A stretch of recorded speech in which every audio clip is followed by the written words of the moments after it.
welcome to Chemo Glow. I'm so sorry, my husband just walked in, like messed up my whole intro. I just sent him a text saying I'm going live and he just walks in. So I'm gonna start over, okay? Welcome to Chemo Glow, where the glow doesn't define me, I define the glow. Oh my goodness, of all people, he's not our surprise guest though. He's not our surprise guest. Thank you for joining our Facebook Live. This is our second event, and I'm a little nervous. I don't know why, but please continue to share, do a watch party with your friends, like, follow Chemo Glow. I hope everybody had a chance to listen to episode 6, Moving Mountain Faith, because my guest today is going to be amazing.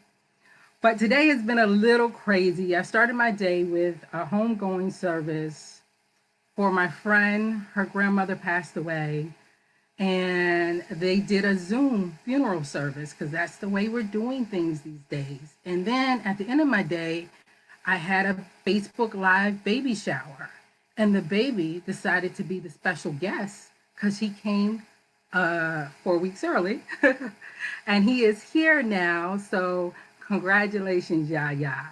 So I only expect this evening to go a little crazy. So just bear with us while I bring in my Glow producer, V. Bam.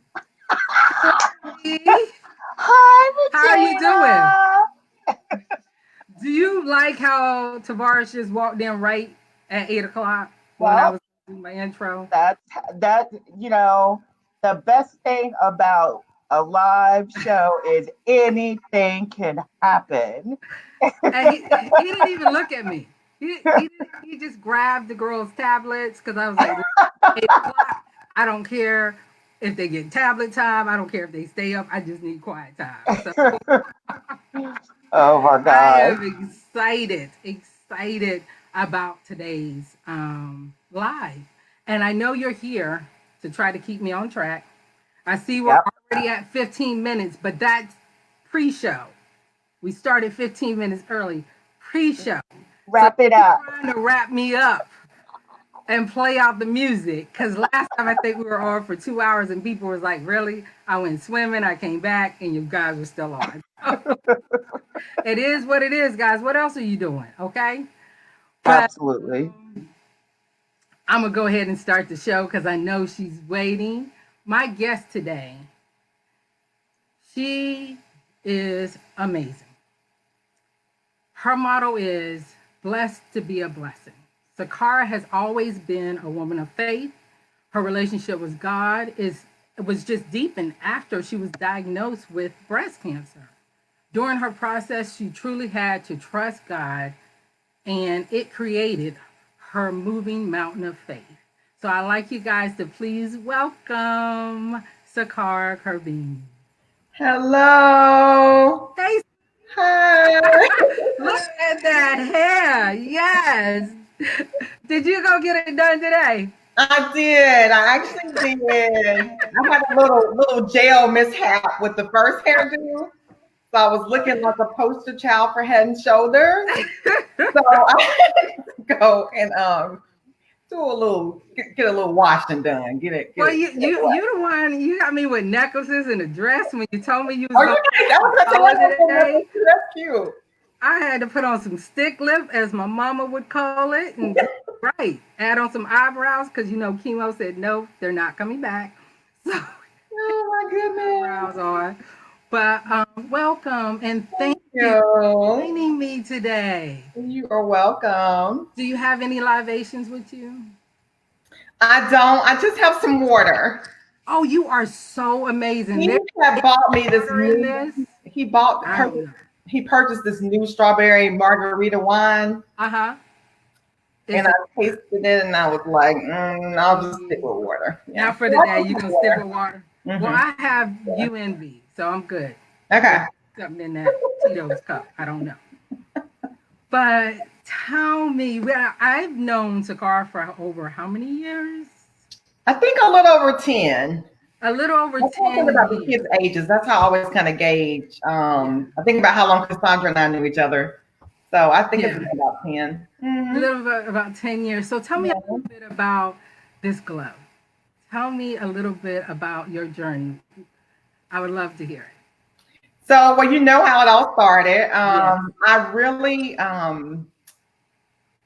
think when I think about like how the journey began and how I responded initially, Mm-hmm. just thinking about the whole moving mountain faith thing. I Mm-hmm. remember when I got the call, the first thing I thought, and you probably have been here too, was Mm-hmm. like, why me? Like, why? Yeah.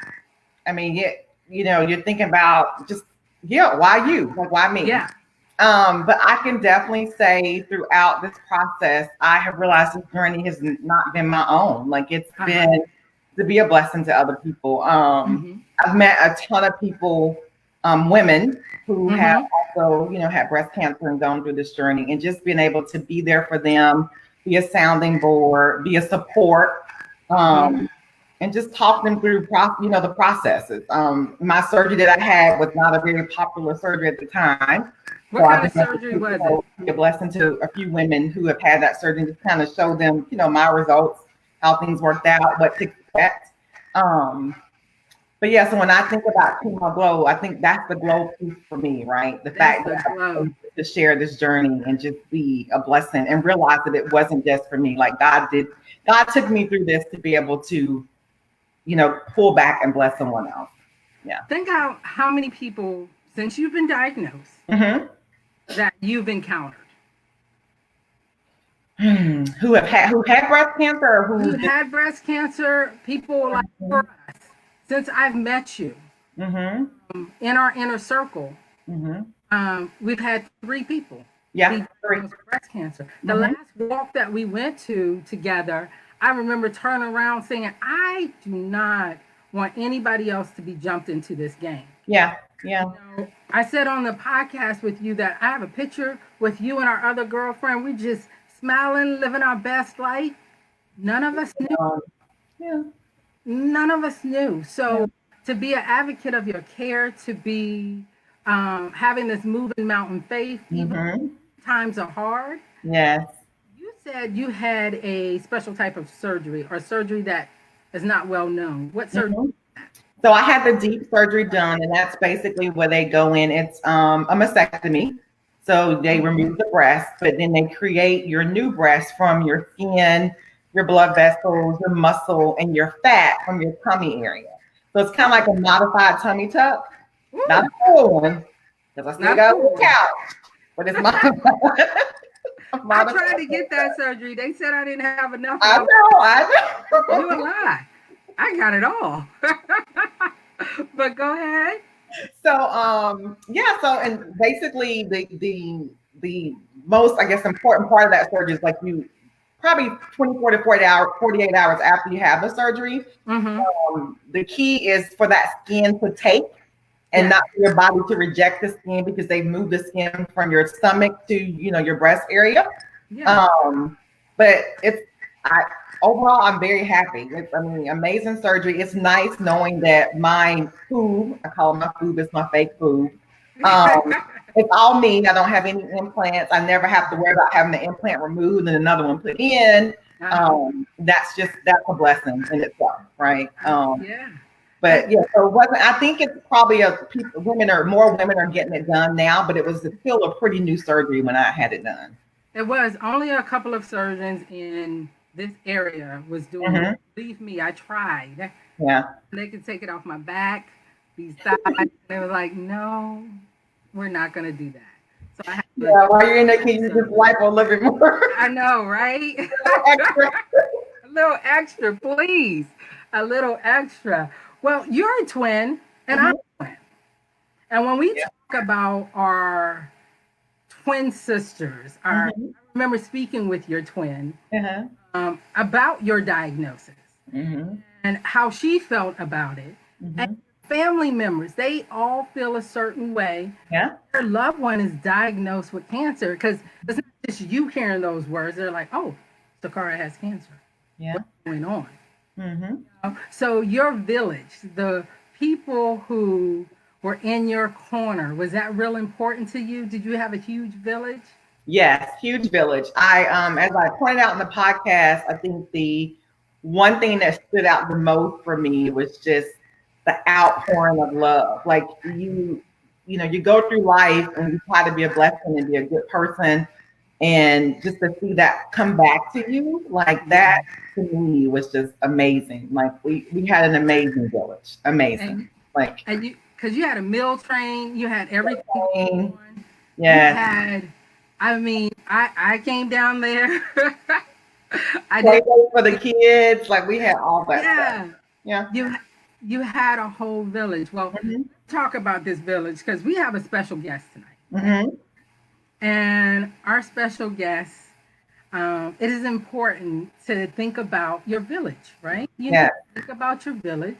You need to think about the people who are in your village. I was blessed to have my husband, Tavares, that walked in on me at 8 o'clock to be a part of my village. And now I want you to meet the head person in your village that ran the show. Hi, Steve. You're my special guest. Yes, I am so excited. You made it on my podcast and on my live before my husband. You are very special. You are very special. How you doing? I'm doing fine. Is this your first time talking about your experience with going through cancer in a public way? Yeah, really. Yeah, I mean, we talked about it with each other, but I've shared it with a couple of friends. But I mean, really, yeah, first time. This is your first time live. All right. Yeah. Well, let me ask you something. When you heard your wife tell you that she was diagnosed with cancer, because you were by yourself, right? When you went for your mammogram, right, Sakira? Yeah. So that the first appointment to they basically decided that I need to have a biopsy. I was by myself, but after that, I did not do that ever again. I never went to an appointment again by myself. I learned my lesson. But yeah, so that first appointment, I was by myself. He was sitting by the phone though. I think I had about 20 text messages because it took like 45 minutes. It took forever. Yeah. It took forever. And you know, 45 minutes feel like what, 10 days sometimes, right? Yeah. It's the waiting process that gets you. Steve, when you heard those words, what happened? Just, the fear sets in because, we got children and I guess you automatically go to, when you hear the word cancer, you kind of think about death because, I lost my mother to cancer. So, and I did too. You automatically go, oh man, you just, I guess you just get real, go to all the bad stuff. All the bad stuff. Yeah. And you, how did you tell other people that your wife was going through? Did you share? Well, did you have a support group? I had my friends. I got a real close friend. I shared it with him, and everything's gonna be all right. That's what most people are gonna say. Everything's gonna be all right. They try to encourage you, but it was just really just me and my feelings, and with her. But I guess once we started the journey, it was a blessing because you came down and you went to our first point when we met with the oncologist, and it was, that was a big help because you overwhelmed with so much stuff, so much energy going in, and so much stuff, and then the fact that you allowed me there was amazing because it's private. You're lifting up your shirt, you're on the table, they're talking about your odds, they're telling you your prognosis, telling you about this thing called cancer.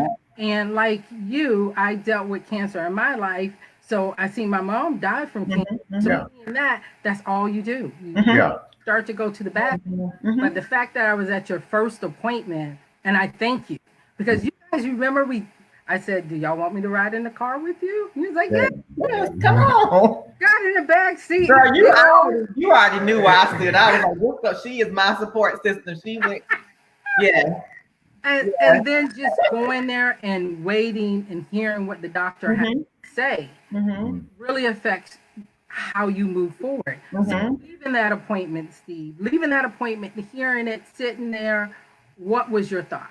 Well, it was still a little overwhelming, and you still processing everything, and because you still like, well, maybe this is a bad dream or something, Yeah. and that reality sets in that it's not a dream, it's real, Yeah. and you start thinking, okay, how we gonna get through this? And like I was telling her before we came on, the biggest thing was with me is that once we start sharing it with people, Mm-hmm. the outpouring of love. I mean, we believe me, I didn't the whole time of her recovery. I never cooked a meal. I mean, people that I didn't know were bringing meals, and it made me realize how many people love my wife. How Yeah. many people care for my wife, because I'm like, I don't know these people, but a lot of them, they knew me.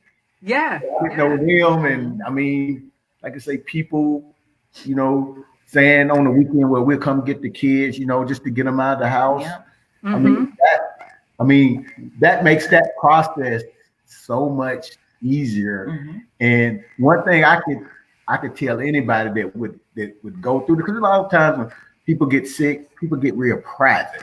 Yes. They don't want to share nothing with anybody. I tell them do the opposite, because you know what? It's a lot of people out there that probably love you and want to be there for you and help you, and it just helps you get through that process. I mean, I think that was the blessing for me. I couldn't imagine going through this alone with just no one, just By just me and yourself. her. Yeah, I mean, it's because it's a lot to process. It is. It is a lot to process. You mentioned your kids. Mm-hmm. Tell me the ages of your kids. How many kids do you have? Let the viewers know. We actually have three kids, but we have two that was in the house, and Okay. Lauren is the youngest, which I think when we did tell our kids from once we found out that it was cancer, we didn't keep nothing from them. We told them, I don't know, because Lauren was so young, don't really know how she processed it. But Jordan's a lot older, and then Uh-huh. he had went through it With my mom. with her mother. And he was really close to my mom. Yeah, And she passed. and he passed. So to him, it's like, oh man, this is not good. So we Yeah. have to reassure him that what, mommy's not going nowhere. Mommy's Yeah. gonna be all right. We're gonna get through this, and we did. I mean, we're here today. I mean, 5 years, right? 5 years Yeah. later. Yes. 5 years. Oh my goodness. What would you say was the hardest part to get into these 5 years? When did you start to see, okay, we're in recovery, we're moving through this? When did you see that, Sakara? I would probably say the second year. Okay. I had I decided to take tamoxifen, which is a drug that I consider to be a slow release chemo, right? But Yeah. you can take it 5, 10, or 15 years. I opted for the 10. It basically reduce every 5 years if you take it, it cuts your recurrence rate in half, right? Yes. But one of the side effects about tamoxifen is you can get cervical cancer, right? And so every 3 months, I had an awesome gynecologist. So every 3 months, he had me come in, do an ultrasound, make sure I was good, because I was taking the tamoxifen. Well, 1 month I went in, and they found a 4 centimeter cyst on my right ovary. So of course they were, ready to move forward. We're gonna have to do surgery, So I was actually headed to a family reunion the next week, and I was like, can we just wait until I get back from family reunion? But I just say that I say a year, within year 2, because that happened a year immediately after I was diagnosed, or after I had my mastectomy or had my surgery. Year 2 for me was like, okay, I don't know what else they can find unless it's some other form of cancer. Or, I felt like I was kind of out of the weeds. So I would definitely say year 2 for me. I started, and I then you just start feeling like yourself again. Just your body starts to look like you want it to look, which is, a big part of the whole mental piece of it. But yeah, I would definitely say year 2 for me. Year 2 for you. And when did it start feeling normal for you? Steve? Oh, it still don't feel normal to me. Okay. Because because we've had a couple of scares in that time period. Because it's like, I guess with cancer, it could always come back somewhere else, and that's Yeah. one of the fears with me that yeah, we cleared it up in this area, but is it gonna come back somewhere else? And but he knows I'm an advocate for my health, though. yeah, but so I don't play when it comes to my health. So when you like you just had what you thought to be a scare, okay? Did you tell Steve before you made the appointments, or did you take in consideration? No, I told him, and I always do. I don't think it's ever been a time where I didn't. Now, I didn't share it with like anyone else. Like Nakara, I didn't share it with Nakara. And I think I didn't because we were in this pandemic, and I know people are already dealing with like anxiety and other things. So I wanted to make sure there was nothing that anyone needed to be alarmed about. So once I got the results back and everything was fine, then I shared it. But and just to let everyone know, who's here with us tonight, I had a spot show up on my breast where the breast that I didn't have breast cancer in, and I thought it might be melanoma because of how it formed. It was like a mold, and it kind of got grew and grew. And so, speaking of being an advocate for my own health, I call Levine. Levine's always been awesome, but great doctors. And basically, when I called them, because we're in the pandemic, they told me that I wouldn't have to wait about 3 weeks to get in. That wasn't going to work for me. So I called a dermatologist who saw me the same week, Thursday of the same week, and did a, I think they called a spot biopsy, and sent it off, and I had results in 2 weeks, and they came back negative. So it's more like they call them strawberries. That's the non-medical term for it. But yeah, I definitely, I'm advocating that. Yeah, definitely doing that. So, how are your kids feeling now? 5 years out. Good. Everybody's good. I think for them, like I said on the podcast, I think once I got home and they could see that I was fine, I was going to be fine. They were good. It's like they need to see you, smell you, make sure touch you. You good? On your nerves a little bit, yeah. And then they were good, right? But yeah, they are good. Jordan just graduated from high school. Lauren's going into the 8th grade. So yeah, life's good. Oh my goodness. Mine are not even in kindergarten yet. Graduating, moving out. How did you celebrate your 5 years? I had a favorite things event here at the house. So we just moved into our house in August of last year. And so I did a favorite things party where every person brings three of the same item, but it has to be one of their favorite things. And then we do like a random kind of drawing. And so they get to give that gift to, someone leaves with that particular gift. So you come with 3 gifts and you leave with 3 gifts. But it ended up like I had a ton of people. Like I think I had like 30 something people in the basement. Oh wow! Yeah, that was the weekend of the rain and all. Yeah, because I couldn't get down there because it was raining and it was crazy. Yeah, so it was good though. I had a good time. The best thing was the Publix cake that I had. It was really good. Oh, no front on Publix. No, seriously, but it was just a blessing. And then I think the thing that touched me the most were those people who have just been in the journey in the last 5 years and it doesn't matter the length of time they've been, in my life, but just to hear them, share their stories and talk about me. And that's always, it's humbling to hear. Wow. Yeah. Well, somebody, my little Glow producer is telling me that somebody, Dot, wants to say something. So my aunt died. So y'all can't. Y'all gonna have my eyes watering. My eyes get to sweating, and then it's just gonna be a mess. So we can't. Well, you see, she says, tell how she kept the family and friends updated via. Yeah. So I started. So Karen Bridge. I'm not sure if people are familiar with it, but I'm not even sure if it's still around. But it's a site that allows you to share information with a large, with your family and friends. And it's I guess you would consider it to be social media, but I would just update everyone along the process. As things happen, or I had appointments, or surgeries, or whatever the case may be. It was my way to update everyone, because it's hard to call everyone or text everyone. But I mean, like, our village is huge, so everyone wanted to know how I was doing. But I started it probably a week after I was diagnosed, and that's how I let everyone kind of know. I think most of the people who were on there knew, but I started it. I wrote this really long post, just kind of explaining where I was, and I really just kept people updated. And it was great. It was therapeutic at the same time, because it allowed me to be able to, kind of say how I was feeling, and along each step of the way. I think my family and friends really appreciated the fact that I have my sister-in-law, Margie. I don't know if she's on here tonight or not, but she was the one who updated everyone when I was in surgery.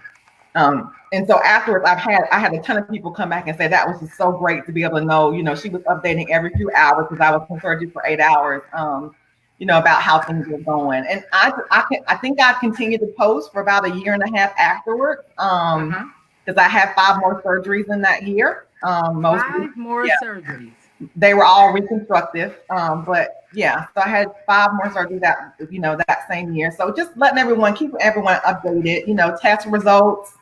Like, I think the biggest one was my lymph node test. I remember to this day, and I know I'm gonna start crying in a minute, but that's the big test, because I mean, you don't want it in your lymph nodes, because if it's in your lymph nodes, that means it can travel to other areas of your body. And I remember it was the Wednesday I came up from the hospital, and my dad and stepmom were walking me upstairs, and my cell phone rang, and we had to stop at the ledge, because I can't half walk. Hip to hip. And I answered the phone. It was the doctor. He was like, we just got your lymph node test back, and the results were negative. And I remember the 3 of us just standing in the stairwell just crying, because it was like the best news.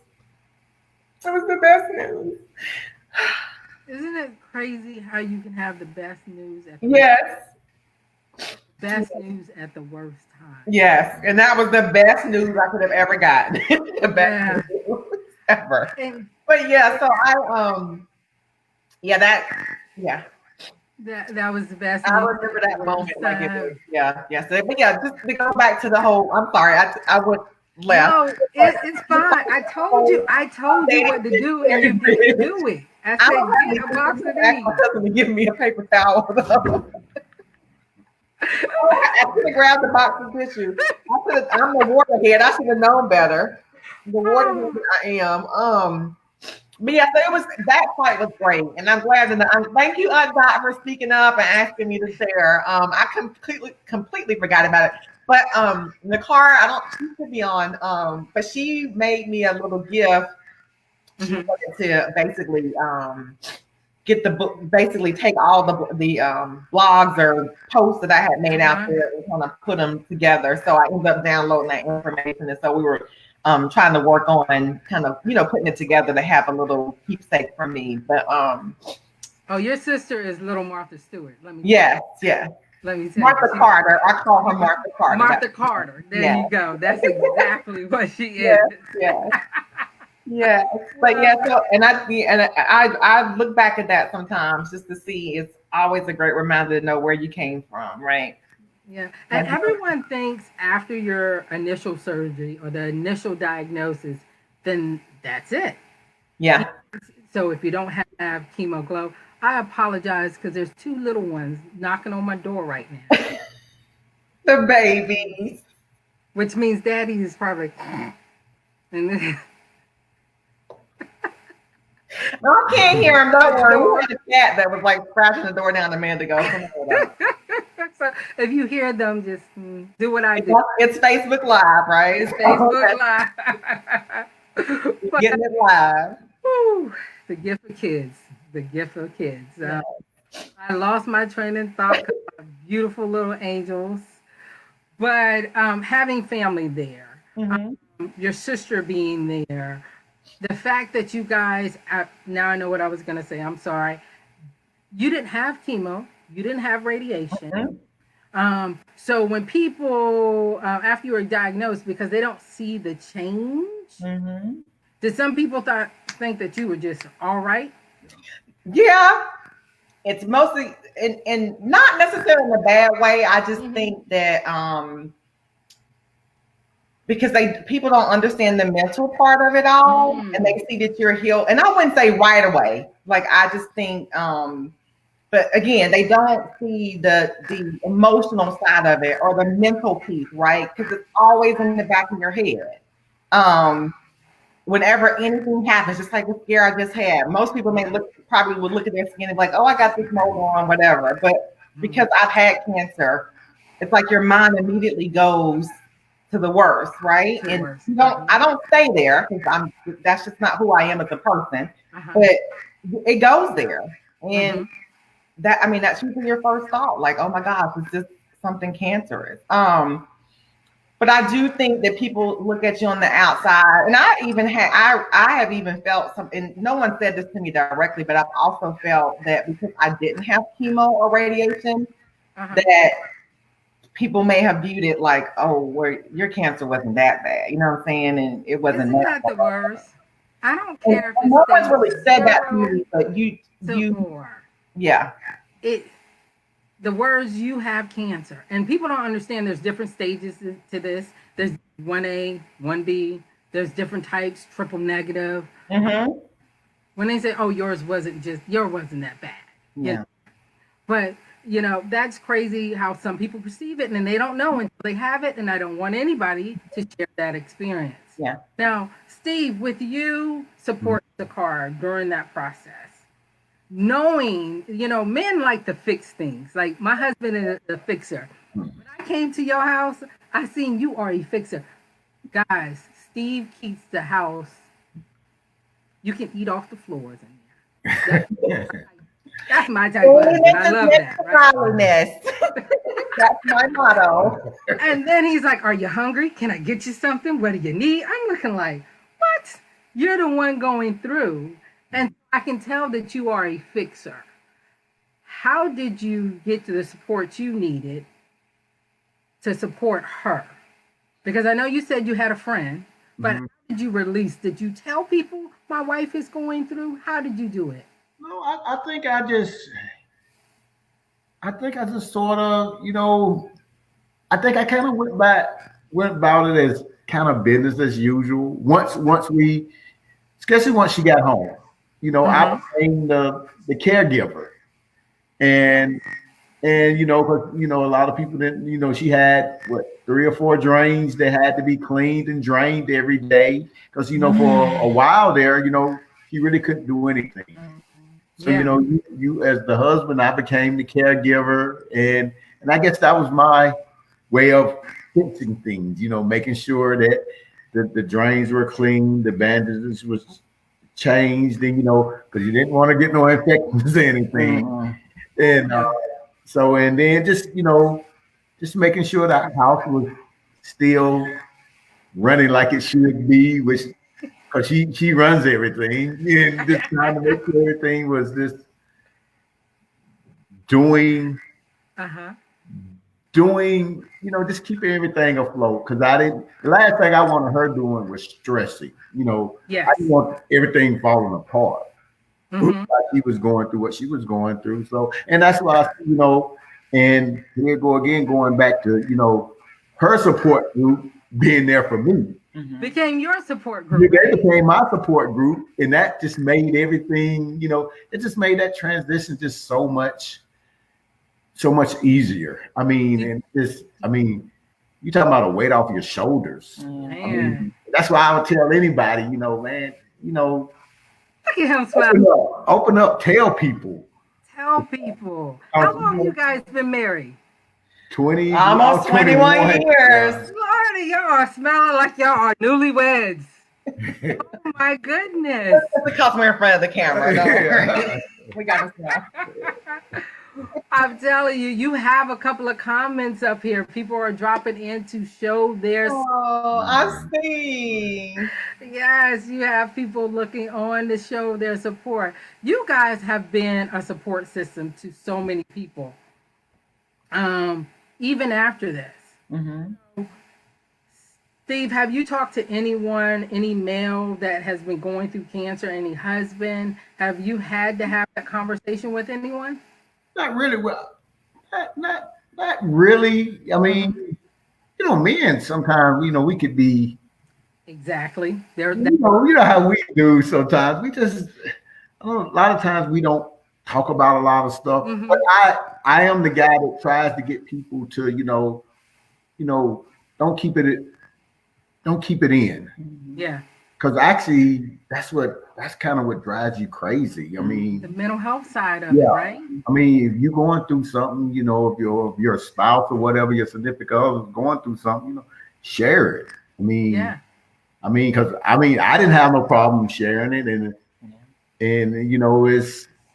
I mean, like I said, I think that's what got us through this process. I like to talk about it, and even when it's funny because when we had that little scare back in April, Hmm. she came and told me. She said because we had went to Aruba. And she said that spot went there when we was in Aruba. So I'm looking through my phone, looking at pictures, and we found one and we blew it up. And that spot went there. Uh-huh. And so yeah, we got to get this looked at. And Yeah. it's just like we took, like I said, we just we when it comes down to our health, especially since the whole cancer ordeal, I mean we're a team at that. I Yeah. mean, it's just I do tell the waiting. I hate waiting on results. Yes. That See, is like, that is the mental health game. yeah, that that I think that's the worst part of the whole thing. Always waiting on the results. When she first went for her first biopsy, we said I took some time off work the first time, but I'm Hmm. like, I can't be sitting around the house. I'm going to work, and of course, the day I went back to work is the day she got the results. And I just like I say the waiting. I think that's the most mental part of it is the waiting. Just The waiting waiting game. on Well, results. well, are you guys doing any type of volunteering or give back after this process? Well, I don't volunteer like for any organization specifically. I do ever since I think it was the second year that I was diagnosed, I started supporting the Young Survivors Coalition. Oh yes. And so, October is Breast Cancer Awareness Month. So every October, since I want to say it was a year, I think it was a year after my first surgery, because I remember I think I was, up and moving at that point. But I Hmm. decided to run, walk, bike, elliptical, whatever, 30 miles in the month of October. And then Hmm. I also raised funds. So basically, I went to my family and friends and said, hey, I'm going to do 30 miles in the month of October for YSC. Please donate towards each mile or donate a lump sum. And so I've been doing that every year since a year or so after my surgery. Diagnosis. I Okay. also, the last 2 years or last year, I held an event at a place called Hip Hip Hooray, where Love you it. go in and you create like door signs, beautiful door signs. They are like magnificent. And so I did that year before last for myself. And so those Okay. funds, and it was in the month of October, I donated them to YSC. Well, this last I wanted to begin to do that for another cancer survivor. And so back in October, one of my good friends, Tony, who is Hmm. a 1 year survivor, I held it and it was basically for her. So I allowed her to invite her friends and family to come to do the event. And then I, make up the difference with my family and friends, right? Because I think we Uh-huh. can have up to like 30, 40 people. And what Hip Hip Hooray does is that they donate $10 for every item that's painted. And so I allowed her to don't make that donation towards her organization, which was Go Gen Go. Okay. What is So Go that's something Gene I Go? want to I'm sorry, Regina. What is Go Gene Go? It is an organization. I think it's based out of Charlotte. Hmm. It is. It was started, I want to say, by the sister-in-law of a lady. Her first name was Jennifer. She had Yes. cancer, And it's basically to provide funding to women and men who are going through breast cancer here in Charlotte. So they help with bills. I know Tony mentioned that they help with some Travel. funds like back to school stuff, some Christmas stuff, like all that. They just are, it's just a support. And so they, they're financial support for women and men. And so, being able to host that event and being able to give that back was definitely a blessing for that organization. So again, that's something I want to continue to do every October. I think COVID might have put a little damper on that this year. We'll see how that rolls out, but definitely, definitely would like to keep that going. But yeah, I don't volunteer like on a regular basis to any organizations that are, breast cancer related or cancer related. But you give your. I do. I mean, I have had a ton of people reach out to me. Yes. I think I mentioned on the podcast, I had one young lady, a really good church member, friend of mine, reached out to me. She was like, I work with this lady. She found out she had breast cancer. Can you just kind of, talk to her? And so she and I never met in person. We never talked on the phone, but we text. And to this day, I still check on her every now and then to see how she's doing. But I tried to be, support for her during her time, during her surgery, just checking on her, just making sure that she was good, if she needed anything. And again, we never met in person, but that's something I try to do. If anyone comes to me and they're like, can you talk to someone for me? Or, I know someone who has breast cancer. I'm like, I'm making the time to do it. Because again, this journey it's not my own. It's definitely, I tell people my journey is not in vain. When I did your podcast, it reminded me of the reason why I'm doing this, because I had someone in my corner. I had someone linked me up to my corner. Yeah. And she volunteers. I talk about her all the time. She volunteers all the time, everywhere. Yes. She pimps pink for the cure for rape. Yes. Right? But she doesn't just volunteer, she gives up her time. I just called her last week and said, hey, I have somebody, can I put you on? She's like, yeah, sure. So we could talk about what's going on with that person. So your give back doesn't have to be for one of these huge organizations, but your give back is to the people who you connect with. Yes, definitely. So is there anything that you guys wanted to share about this journey that you have had that you haven't said, you haven't told anyone, or you thought about later? Hey, girl. Hey, Miss Talanya. Oh, hey, Talanya. Talanya, connection there. Like, it's a small circle, but it's a big circle. It's like cancer is like the common cold. You have cancer. You have cancer. Now you have cancer. Like, it's ridiculous. Yeah. So being an advocate for yourself, making sure that you look after your friends and your family, and you tell your husband who's sitting on that side or this side to go get checked, right? Yes. Right? To make sure that he stays healthy. Is there anything that you guys would like to share just about your journey? Why you guys have this huge smile on your face? Like there is something behind that. No, it really isn't. I was just gonna say,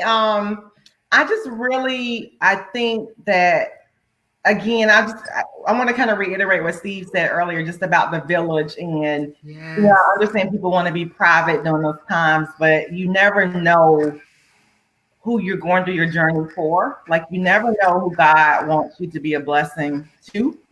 So even when, you may be a little hesitant to share, or you don't know, you're afraid of people going to judge, or whatever the case may be, I think it's important to kind of step out, because again, you don't know, who you're going to bless. I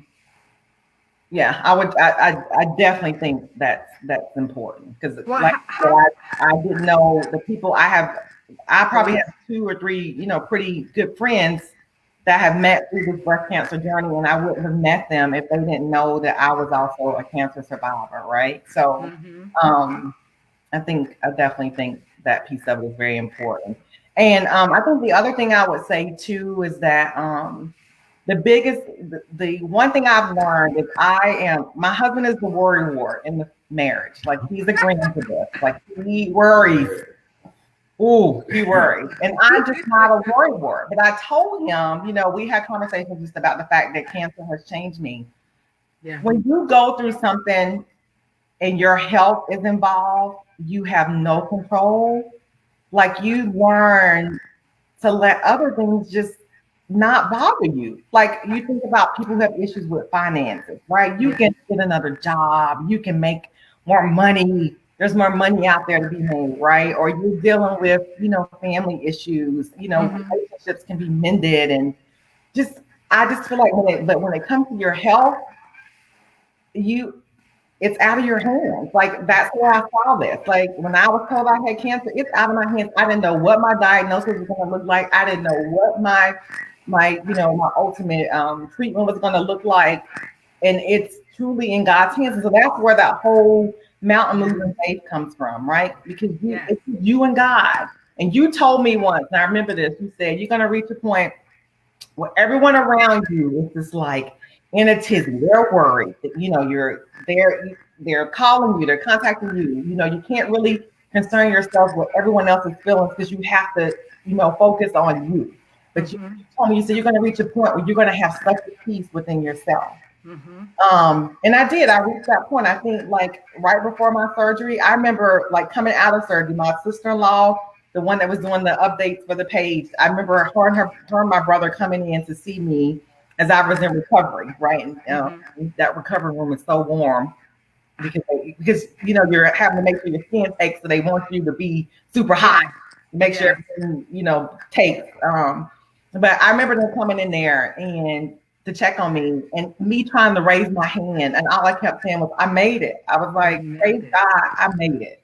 And I was still, them drugs are good, so you still will be. I believe me. I know. I remember that. I remember that so vividly. But yeah, when it's your health, you have no control. Like you can eat better and exercise and do all that stuff, but when things come, they come. That moving mountain face. Yes. If you have one thing to say to somebody who's been recently diagnosed with cancer, what would it be? Don't lose hope. Like know where to put your hope, know where to put your faith, right? And tap into your village. Like even no matter how small you think your village is, like you're gonna need that support. You're gonna need someone to talk to. And then just always be an advocate for your health. Like don't be afraid to get a second opinion. Don't be afraid to call another doctor. Don't be afraid, to ask the questions when you go in for your appointments. Like nothing's off limits. Like it's your health. Like you only get one body. It's only one you. When that's done, it's done. And it changes your experience. Yeah. When you go to your doctor's appointments. Your experience. I remember, it's been over a year ago when me, you, and someone else was sitting on the floor, all of us talking about the next surgery. We were at different stages. Yeah. We're at different stages in our cancer walk. We were just sitting there talking about and trying to support our girlfriend who was about to go through. Yeah. And being that blessing, being that light. And I always say it's okay to be a little selfish during this time. Let people love on you, because I was very private during my time that I was going in. But the second time around, when I had all my hiccups and stuff, I had to make sure that I let people in. Have you guys ever experienced, and I'm going to let you go in a little bit because I see V, giving me my 48 minutes. You got 11 minutes. You got 11 minutes. Go ahead. Have y'all had any funny stories during this time? During your experience? I know in the beginning, one thing I can say that we never wavered on what route we was going to go. I mean, she would always, when she talked about having the breast removed, she said, it's just the breast. It's aesthetic. Yeah, it's just the breast. So, I like, well, It's just the breast. It's just the breast. Yeah, I mean, so and now looking back on it, I I'm glad we made the decisions that we made Mm-hmm. because I mean, like I said, I look at our health now. You know, I mean, look where she's at today. I mean, Yeah. we still here. I mean, and it was just the breast, you know. That's it. Yeah, My husband kept saying, I'm a leg man, so I don't care.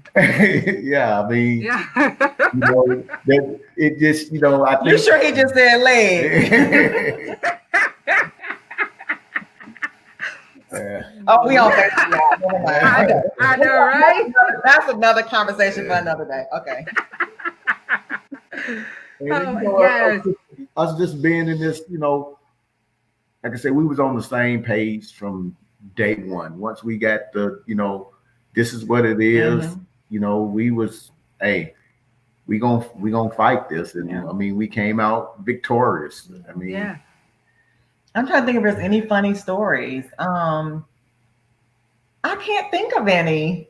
That's good. I mean, because, I lost my boob. I couldn't find it. I called the and it wasn't like it up and moved, like it walked away. So I can't say no, this wasn't necessarily funny, but I remember when my second surgery, they went in and they lifted the good breast, and when they lifted, they got they detached the nipple and put the nipple back on. And I remember me taking the tape off for the first time, and I looked and I was like, "Oh my gosh, it looks like a cow." And so looking at that, like, I remember you called me. Like, what the world? I think it's more. When I think of funny stuff, I think of things like that because you be so swole. Like, I would tell someone who was just diagnosed and they knew they were going to have to have some surgery. Just that swelling will have you freaked out because you don't realize it's more like you're swelling. So it takes time for it all to go down. Even now, like if I exercise real intensely, I still swell in my belly area. But yeah, that swelling. It's something else. Yeah. Like I was in the bathroom crying. I was like, it's never gonna look like that. Well, one of the ladies that just joined us was Jeanette Gregory. Hey, Jeanette. And can you tell me a little bit about how you met Jeanette and what she did for you and her organization? Yeah, so I met Jeanette through you. I remember just touched my heart so much. She and I touched base before my first appointment, so my first oncology appointment, basically figuring out what the treatment plan was going to look like. And she actually came to Levine as we were sitting in the waiting area to be seen, and brought this beautiful basket. She had her book in there. I think that her CD was in there, and just some other goodies. But she was just a blessing. Like I can't think of another word to describe it. She was there if I needed anything. She has her her organization as well, and so I began to support that. She had events for that, but just a blessing. Like, and even to today, she has the Thriver site on Facebook. Yes. I love reading your posts and that. I feel like on Instagram every day you have something great to say, something that I can definitely just take away with me. A little nugget is what I like to call them. But yeah, just a blessing. Like just sharing her journey, like unapologetically. Like she is nothing's off limits. She likes to talk about those things that people don't want to talk about. Yes, it's real. And it's just a blessing. Yeah. She is and still will be. Yeah. My little angel. Yes. I'm really sure she's the reason why I'm still here. Yeah. Because my story with her, and I definitely want to mention this young lady who just came in on the podcast, Patrice Robbins. Oh. I love her. She, she's mentioned that she's going through this right now. Mm-hmm. The swelling. Yeah. And that swelling will scare you. Yes. oh, you're gonna be a little swollen, but you like, am I to be like? Yeah, it's crazy. Yeah. And then I can't bend, I can't move, and having to go through multiple surgeries to get there. In that moment, am I ever gonna move past that? Yeah. Swelling is real and it's scary. Having people to talk to about that, experienced it. You know, Yeah. I just was talking to a young lady that was talking about radiation and how they said it was going to be a sunburn. Okay, no. However, it was the fact that I went through it. I could say, go ahead and start using this on your skin.